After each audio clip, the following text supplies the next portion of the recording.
Hello, everybody, and welcome back to the news desk. I've got Frank Karsten here, and of course, playing Modern this weekend. Last time we did this at a Mythic Championship, not too long ago, it was actually in London, which was also Modern, of course. But a lot of new toys have been added to the format since then. So you've compiled a list for us, Frank, of the top 10 new cards being played here this weekend. Is that right? Yep, I indeed ran the numbers on all the 457 deck lists submitted by all the competitors to get the 10 most played cards from War of the Spark and Modern Horizons, which both of them will go down in history, I'm pretty sure, as some of the most impactful sets for the Modern format in just the history of the format.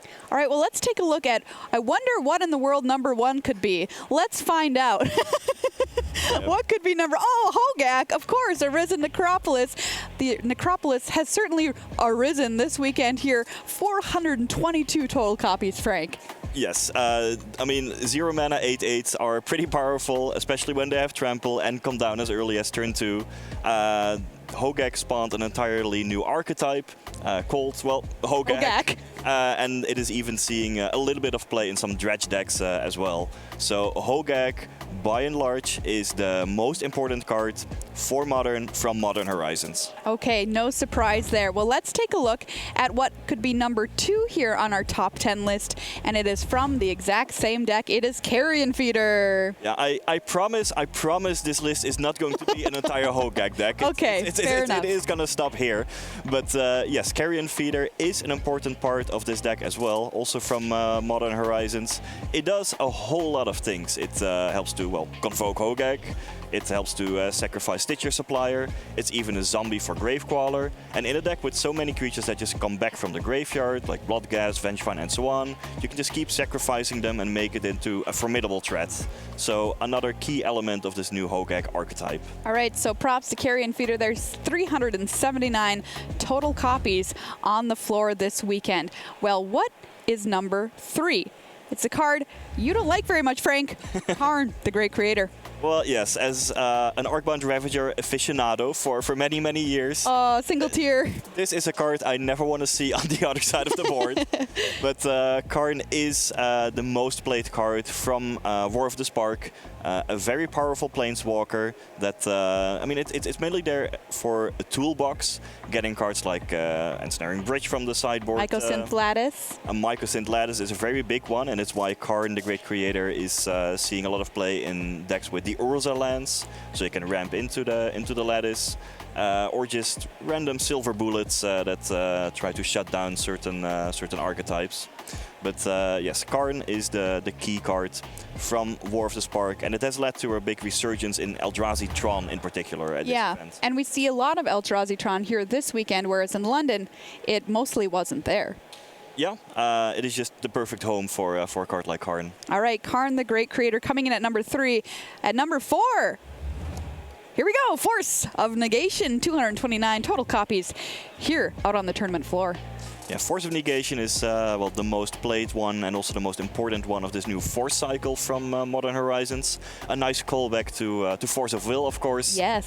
But kind of a fixed version.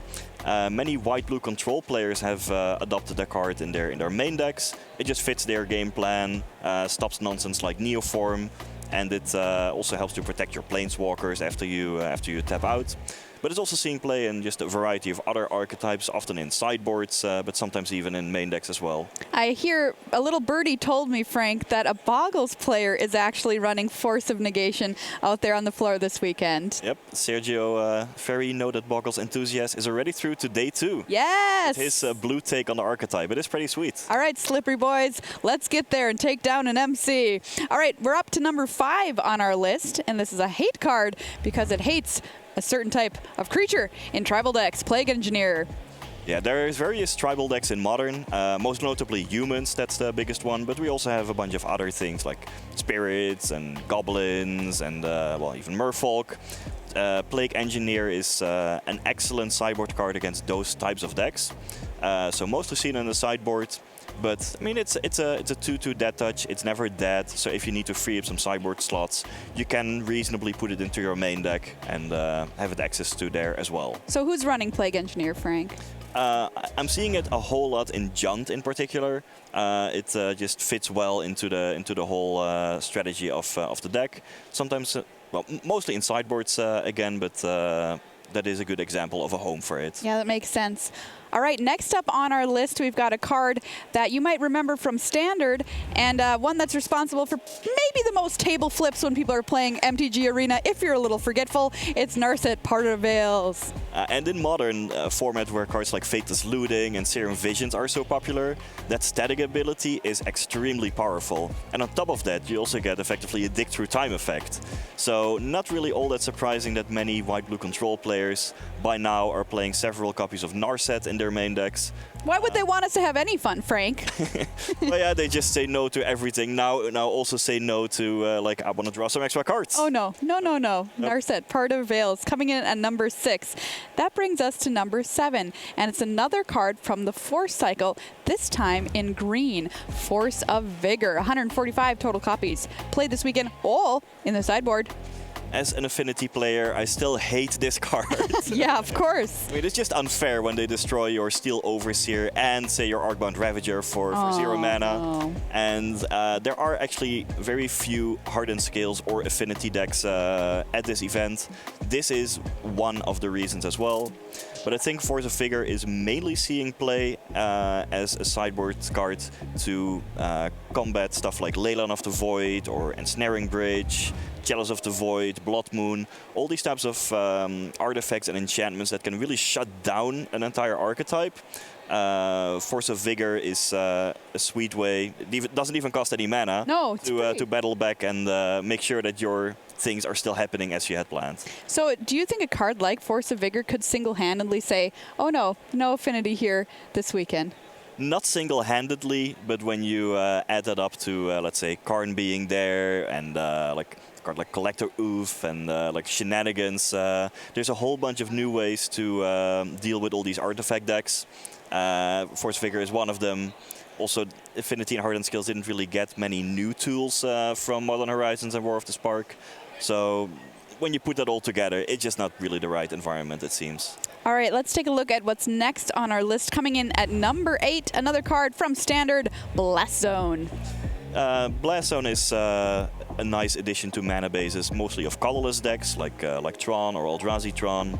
It is just a good way to sweep certain parts of the board, and the nice thing is that you don't really have to sacrifice spell slots for it in order to include that type of effect in your deck. It's just like a nice addition to your mana base. And it can get rid of whatever is bothering you at the moment, for the most part. It always feels kind of safe when you have access to that kind of effect. All right, so there you go, Blast Zone on our list at number 8. Number 9, it's another Jund card. Can you guess what it is? Wrenn and Six, 126 copies of Wrenn and Six out there today. Wrenn and Six just does it all for a deck like Jund. It shoots down 1 toughness creatures like Noble Hierarch or Champion of the Parish. It brings back fetch lands or horizon lands so you don't miss land drops and can keep generating value.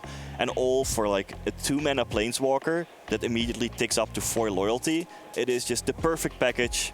So 126 copies for Wrenn and Six. Yeah, Wrenn and Six, just a fabulous card. I love the art and the flavor of the Planeswalker and the tree as well. Yeah. So coming in, we've got the last card on our list, number 10, a familiar face here as well, Teferi, Time Raveler. Hello, 120 copies out there today.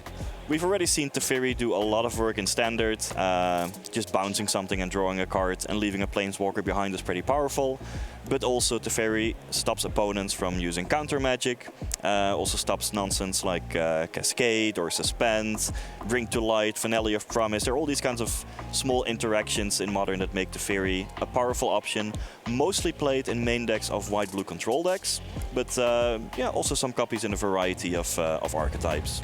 So those are the 10 cards from Modern Horizons and from War of the Spark that have had the most impact on Modern, just based on the raw number of copies registered here at the Mythic Championship. I've got to ask you too, Frank, do you think this is it? I mean, is there still room for innovation in Modern from these sets? Probably stuff people haven't found yet? Oh, for sure. I mean, like there are. When you look at, for example, also Core Set 2020, we don't really have heavily played cards from that set. Veil of Summer is seeing some play, but not a whole bunch. But everything is still brand new. It's only out there for just a couple of months or weeks in case of the core set. And in a format like Modern, like we've seen in the past how, let's say, a deck like Hardened Skills that had been possible for a long time took players months, maybe even years to put together, because the card pool is so large. Finding all these interactions and putting stuff together can take quite a while. I definitely don't think we've seen the last of innovation from these sets, but these are the cards you should keep an eye on just for now. Awesome. Frank Karsten, thank you so much. A look at the top 10 best new cards here this weekend at MC4.